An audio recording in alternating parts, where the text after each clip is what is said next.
Hi there. So continuing our journey on learning neural networks, in this video we will see how the activation function of a perceptron is defined.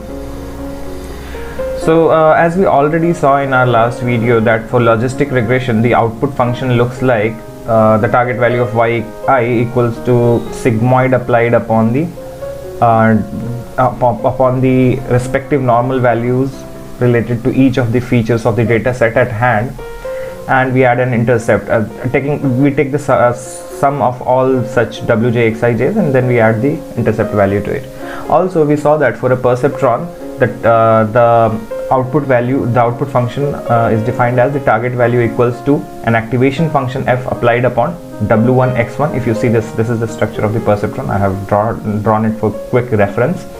So each of the respective weights are multiplied with the respective inputs.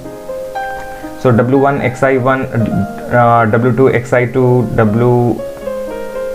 wj xij, wj xij. So okay, just a second, this is not what you think.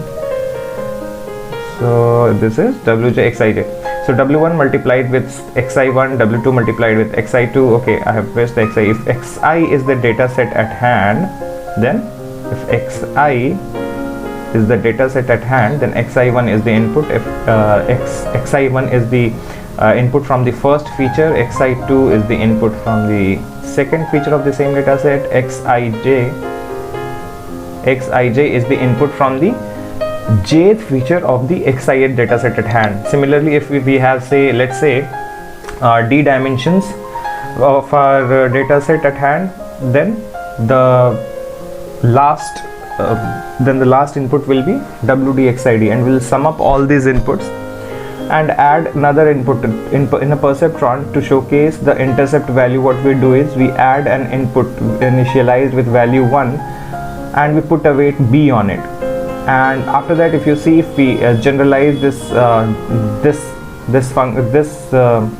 equation over here, it will turn out to be the output function equals to activation function applied upon sigma of j equals to 1 to d, where j represents the total number of dimensions our data set has, or total number of features our data set has, and this summation is being calculated over each of the wj xij's, where xi is the specific data set at hand and j represents, as I already told, the specific feature you are dealing with right now out of the d features or d dimensions, and we add an intercept b. So w1 xi1, w2 xi2, and this b multiplied by 1 over here. So what we see is the output function of logistic regression. The output function of logistic regression over here is similar to the output function of a perceptron over here. So these two are very similar, but what is the difference? There is one difference, as I explained towards the end of the last video. There is only one difference between the output function of a logistic regression model and a perceptron, and that is about this function being applied on the same input values. So in logistic regression, we apply the sigmoid function on this sigma wj xij plus b, while in a perceptron we apply an activation function f on the input value sigma wj xij plus b. So this is the difference that is there between the functions being applied on the inputs in case of a logistic regression model and in case of a perceptron model. So as we know, the sigmoid function, I hope you are already aware about how the sigmoid function, how and why a sigmoid function is works and why it is used in the logistic regression model. So sigmoid is, just to give a quick recap, sigmoid function is applied on the input values in case of logistic regression to squeeze the outlying values or outlying distances between a particular threshold measure, particularly 1 in case of. So this is how the sigmoid function looks in case of logistic regression. This is 0.5. So once you apply the logistic regression or the sigmoid function on a logistic regression model, this is how the graph looks. For any of the inputs, the distances I mean the sigmoid function gives the output between this measure, between 0 and 1.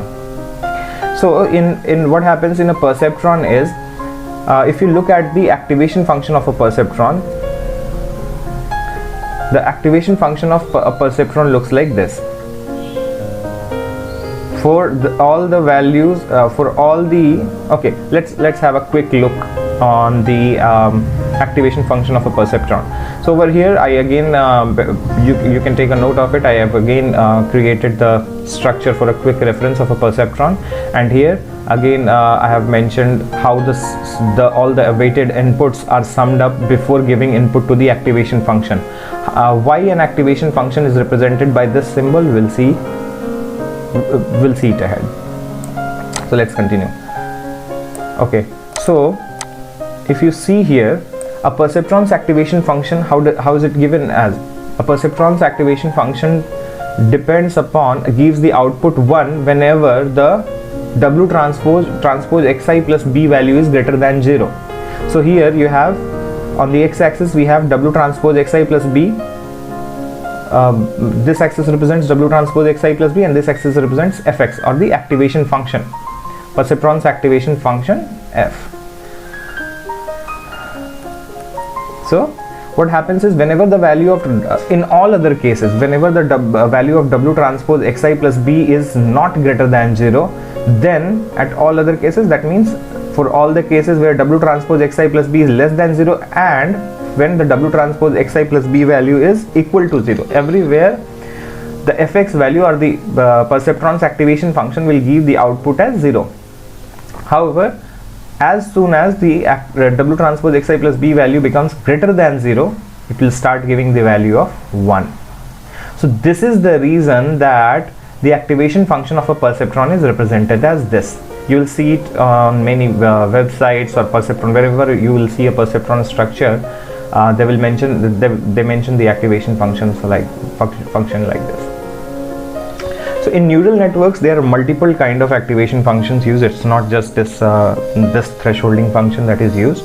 There are multiple kinds of activation functions that are used depending on the need of the data set, or depending on the need of the output that is required. But this is for a perceptron. This is the simplest structure that we have seen earlier, and this is the activation function to understand. Once again, whenever the value of W transpose xi plus b is greater than 0, the output of a perceptron activation function will be equal to 1, and whenever it is not greater than 0, this value W transpose xi plus b is not greater than 0, it will give an output of 0. So just to remind you, for a neural network given a data set d equals to xi yi, our task ultimately is to find what? We discussed that in our last video. So given a data set, let's say you have been given a data set like d equals to xi yi, where I varies from I equals to 1 to n. So I hope you are aware about this representation. This representation just shows that your data set has I number of points. This representation just shows that your data set has n number of points, 1 to n. So between 1 to n we have a random point I, specific point, and it has up to here are your features that we call x, and this is your target value y. So whenever I say xi, so xi means this value, and yi means the respective value of the target. So if we generalize, all of the data that is here in the data set can be represented as xi and yi, I varying from 1 to n. Okay, so for a neural network given a data set d equals to xi yi, our task basically is to find what? We have already been given with the xi and yi, and we know that if the output of a perceptron is coming as sigma of wj xij plus b, then what are the unknowns here? We already have the value of xi and yi. So the unknowns are, for a perceptron, the unknowns are w and b. So ultimately, for a neural network, for a perceptron, what are the unknowns that we need to determine? They are W and B. This also I have discussed in the earlier videos. So we need to find W. Where W, what is W? Where W itself is a vector of d dimensions. If your given data set has, let's say, d dimensions, if your data set has d dimensions, then W will also have d dimensions. That means W will have d components. So W1, W2, W3 up to WD, and these d components will be there for each of the features that are say if your data set has, say, let's say, d features, then each of your data points will also have d features. That means these W values will have d components respective to each of the features that are there for the input data point xi at hand. So for xi1 we have W1, for xi2 we'll have W2, similarly for xid, the last or the dth feature, if we have d dimensions, x for the last value, for xi at hand we have xi1 and xi2, for wd we will have xid. So for a perceptron, our ultimate target is to determine W and B, where W, what is W? If you look here at this diagram, what is W? Let's quickly look at the structure of a perceptron. W, or the components of W, are the weights that are applied on each of the inputs before giving the input to the activation function. So ultimately our target becomes, for creating a perceptron or for creating a neural network, ultimately the target is all about learning the weights that are applied on these input connections. And in logistic regression, if we compare the calculations that are done in case of logistic regression to find out the exact model, we use stochastic gradient descent. We use SGD in case of logistic regression to determine the W and B values. Similarly, we can use stochastic gradient descent here as well in case of perceptrons to determine our W and B values, so that our perceptron, so that the perceptron can process the given inputs in the optimal way. So training a neural network actually reduces to the task of finding weights on the edges, where the weights vary from W1, W2 up to WD if we have D features, and B is the intercept value. So ultimately what it will look like, Wj Xij plus B. One more thing I wanted to add about it is a perceptron is also a linear classifier. A perceptron can also be thought as a linear classifier. One more thing that I wanted to add is a perceptron can be thought of as a linear classifier. Let's say you have two set of points or two set of classes that you have to separate. So we know how logistic regression separates these two kind of classes. Say, let's say this is positive class, this is negative class. So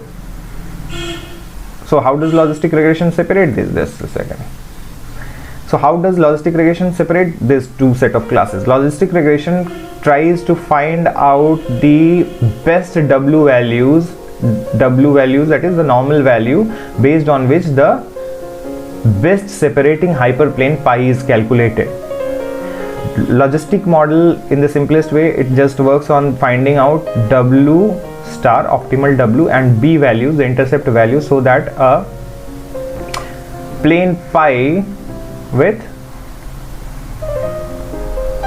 this value can be created, and when each of these points are put up in this plane's value, then we either get the value of greater than 0 or less than 0 or less than, just a second, or less than 0, depending on whether they are positive or negative points. Whether they are negative positive points. So this is how logistic regression works. Because the input of the logistic regression and the perceptron looks the same, that is sigma of Wj Xij, j varying from 1 to D plus B, and we have also seen that a function is applied in both of the cases, whether in logistic regression or in perceptron.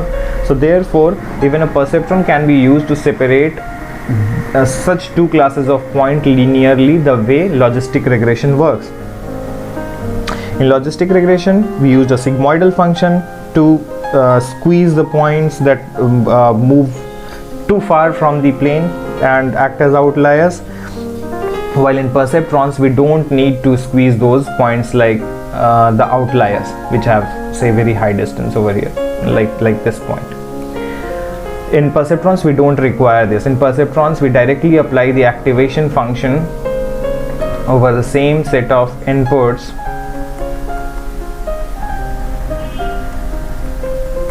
and find out the desired plane. This function gives the output as the values of the normal, that is the values of that should be there in the normal, and this function also finds out the optimal B. So altogether, in this video we tried to understand how the activation function of a perceptron looks like. This here is the perceptron's activation function. We also plotted the perceptron's activation function. We also understood how the a perceptron can be used to linearly separate two set of classes, or perceptron can be used in classification of classes, and that's it. So good luck with your learning lessons. Hope this video made sense to you. If you have any questions or any problem, review this video, and even after that, if you have some questions, please post that in the comments, like and subscribe to the video. Thank you everyone. You have a great day.